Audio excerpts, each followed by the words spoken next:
Salut à tous les amis, j'espère que vous allez bien. Bienvenue dans cette nouvelle vidéo. Barcelone Atlético, les amis, semi-finale aller de Coupe d'Espagne. Match nul, 4 buts partout. Quel match! Quel match les amis, Sorloth, encore lui pour venir marquer le dernier but du match, le but de la fin.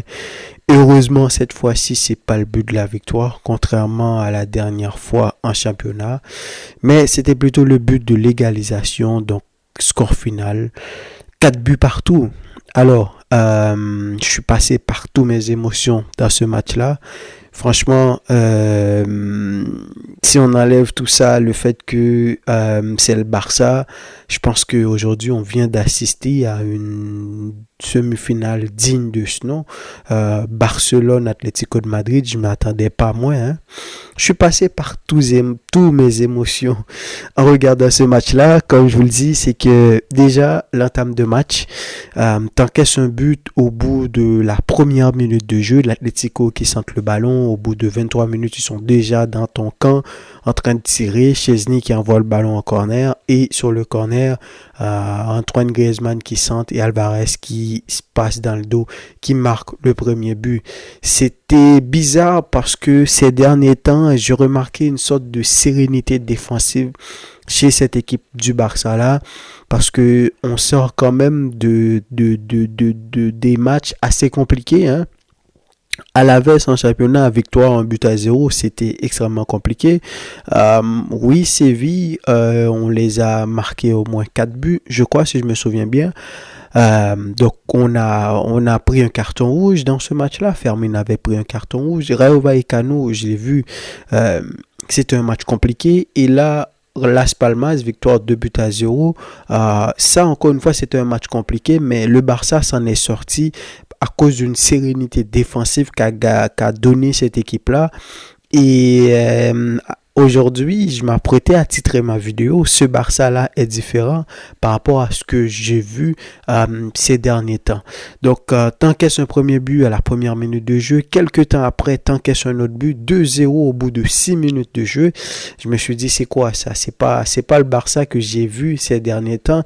Et rajouter à cela, à chaque fois que l'Atlético avait le ballon, tu sentais que le Barça était en danger. Donc le Barça, dans les 5-10 premières minutes, c'était un Barça assez fébrile et c'est l'Atlético et qui menait le jeu.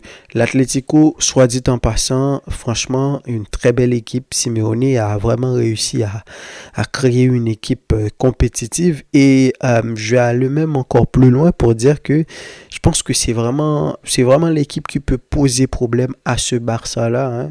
Barça dominateur, défense très haut, qui joue le système de hors-jeu. L'Atlético, contrairement à d'autres équipes, c'est une équipe qui attaque en groupe.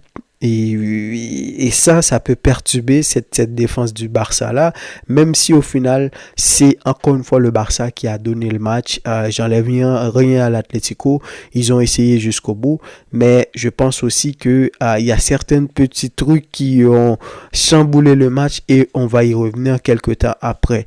Donc je vous disais que j'allais titrer ma vidéo, ce Barça là est différent. Pourquoi j'allais le dire? Parce que la sérénité avec laquelle les gars sont revenus dans le match, c'est un truc incroyable. Et franchement, je sais pas quoi dire. Ce Barça là,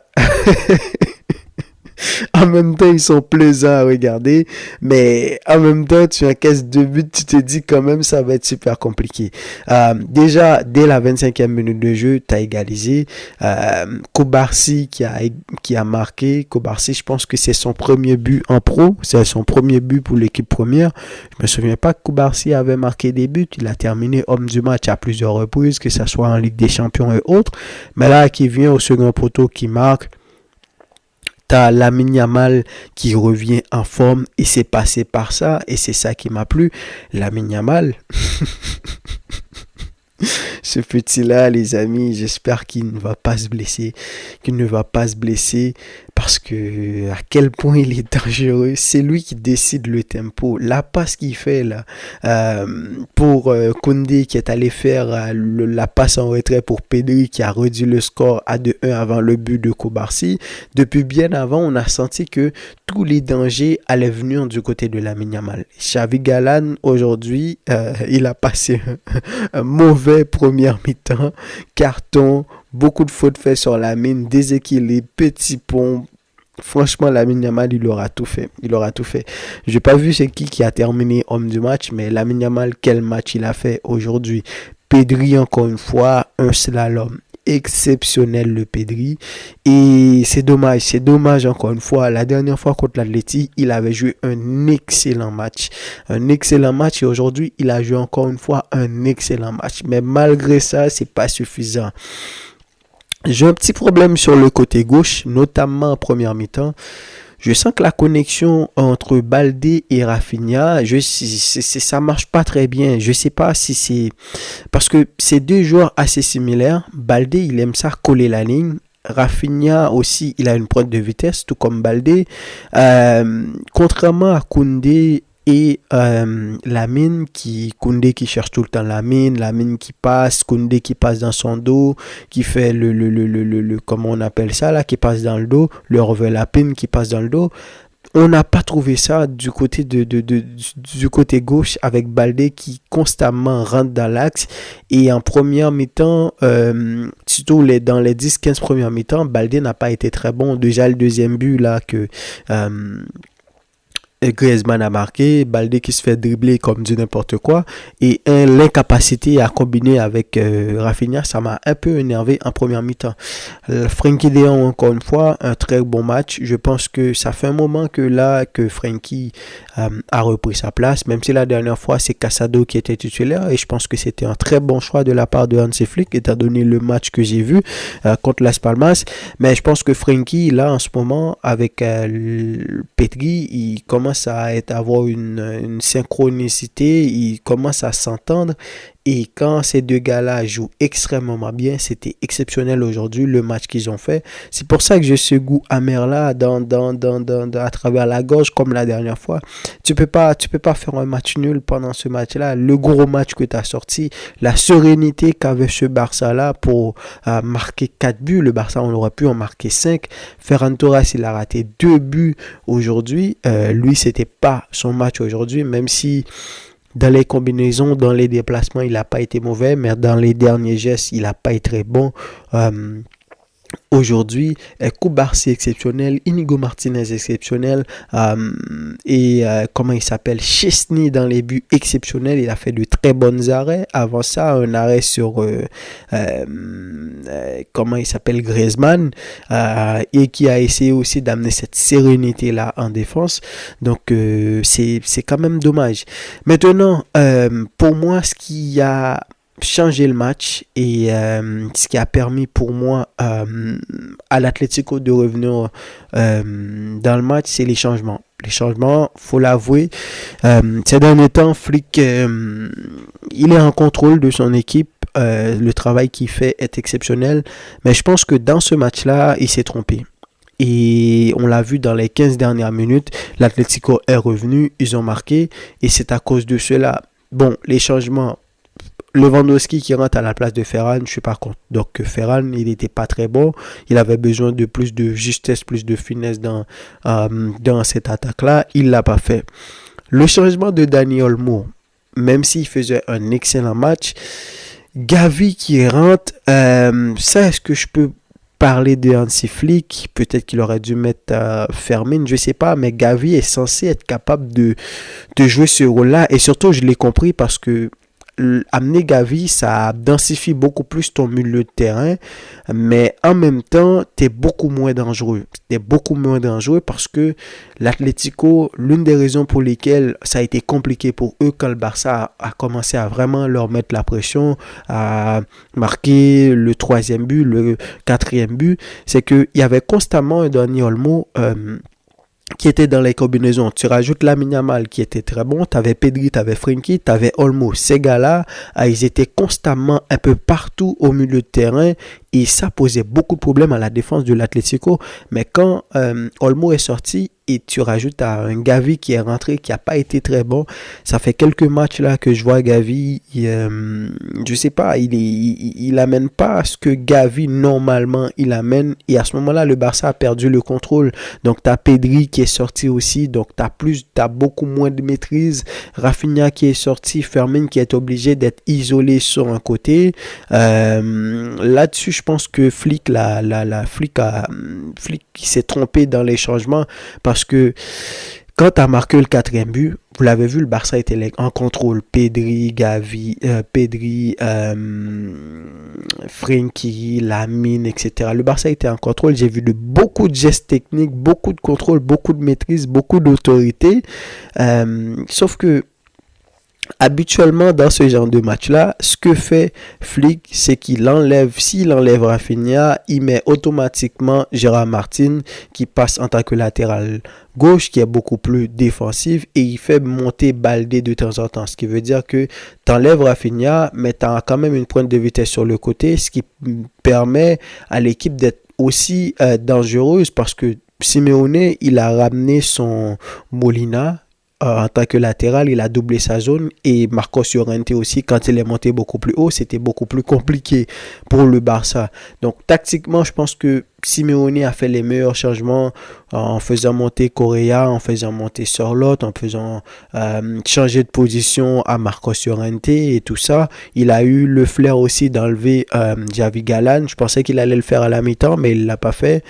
Mais après, il l'a fait en montant Galán, en montant Reinildo à gauche. Donc du coup, et à ce moment-là, déjà en deuxième mi-temps, Lamine était beaucoup moins dangereux, même s'il a fait l'action qui a amené le quatrième but. Samuel Lino aussi qui a monté, qui a donné la passe du dernier but. Donc dans les changements, je pense que Simeone a fait mieux que Hansi Flick ce soir et c'est ça, je pense, qui a décidé le sort du match. Mais comme je le dis en début de vidéo, si on enlève le fait que ça sera un match nul pour le Barça et que dans ces matchs à élimination directe, donc tu dois gagner étant donné que l'Atlético est très compliqué, ils sont très durs à 3 en ce début dans cette saison-là pour l'instant parce que 2 matchs, ils ont fait un match nul chez 3, ils t'ont battu chez 3, donc 2 matchs à l'extérieur, t'es pas capable de les gagner. Mais faut dire aussi qu'on a eu un excellent match. Barcelone-Atlético, 8 buts dans un match, c'est quand même à féliciter. Pedri, je le dis tout à l'heure, Pedri, il est à un niveau monumental. Il y a deux, je vais même dire 3 joueurs qui m'impressionnent depuis le début. C'est Pedri, Lamine et Inigo Martinez. L'autorité qu'amène Inigo Martinez dans cette défense-là, c'est un truc de dingue. Il s'était blessé, mais il est revenu un petit peu plus tôt, tout ça pour pas perdre sa place, et je le comprends. Et depuis qu'il est revenu, c'est le patron de la défense. Cubarsí amène sa petite touche technique, etc. Mais le vrai patron de la défense, là, pour l'instant, c'est Inigo Martinez. Pedri, quand il est à ce niveau-là, personne ne peut lui prendre le ballon. C'est un truc de dingue. Les passes qu'il fait dans les intervalles, les combinaisons. Et surtout, il commence à se comprendre avec Frenkie. Tu rajoutes Lamine, tu rajoutes Olmo. C'est un truc de malade. Et Lamine Yamal qui décide le sort du match. Quand il décide d'accélérer, personne ne peut l'arrêter. Quand il décide de faire les passes entre les lignes, dribble, changement de côté, il dézone de temps en temps. Il reste à être un buteur, ce gars-là, et on voit tous que c'est une légende. Il est déjà à son âge, à 17 ans, il est le joueur qu'il est et personne ne peut l'arrêter. Il a posé beaucoup de problèmes. Et c'est ça aussi, je pense que si Lamine n'avait pas un peu diminué en début, en tout cas de deuxième mi-temps, il a été moins bon qu'en première mi-temps. Je pense que le Barça aurait pu marquer 5 à 6 buts. Rajouter à l'action là le centre de Rafinha, Pedri qui a raté le ballon. Encore un autre centre de Rafinha, Lewandowski qui a raté ce ballon-là. À ce moment-là, on aurait pu passer à 5-2. Donc, il s'est passé beaucoup de matchs, beaucoup de choses dans ce match-là. On a eu du spectacle, on a eu du beau jeu, on a eu d'un peu de tout, en fait, un peu de tout dans ce match. Et franchement, je me suis régalé. Et je me suis régalé. La Liga cette saison, c'est un truc de malade. On parle de Coupe d'Espagne, mais les équipes comme le Barça, l'Atlético, ils font une saison incroyable. Tu rajoutes le Real et tout ça. Et ce week-end, il y a des matchs qui vont être encore super intéressants. Mais franchement, je me suis régalé. Évidemment que un match nul comme ça, à domicile, tu aurais dû prendre des options, une option pour te qualifier, mais tu l'as pas fait, donc ça va être compliqué. Mais entre-temps, il peut se passer beaucoup de choses. L'Atlético, ils ont un calendrier super chargé. Ils vont devoir affronter le Real 2 fois en Ligue des Champions. Ensuite, ils vont jouer contre le Barça en championnat. Ils vont nous recevoir en championnat. Donc, à ce moment-là, on peut commencer à jauger pour voir est-ce qu'on peut le faire. Mais ça reste quand même aussi ouverte. L'Atlético, ils sont très dangereux. Ils sont capables de poser beaucoup de problèmes à la défense du Barça. Entre Julián Alvarez, Correa, Sörloth, Griezmann, Llorente, Simeone, Samuel Lino, etc. C'est une très belle équipe. Mais en même temps, ce Barça-là aussi, s'ils se maîtrisent et qu'ils n'encaissent pas des buts n'importe comment, ils ne se font pas surprendre comme ils se sont fait surprendre aujourd'hui, ils peuvent encore le faire.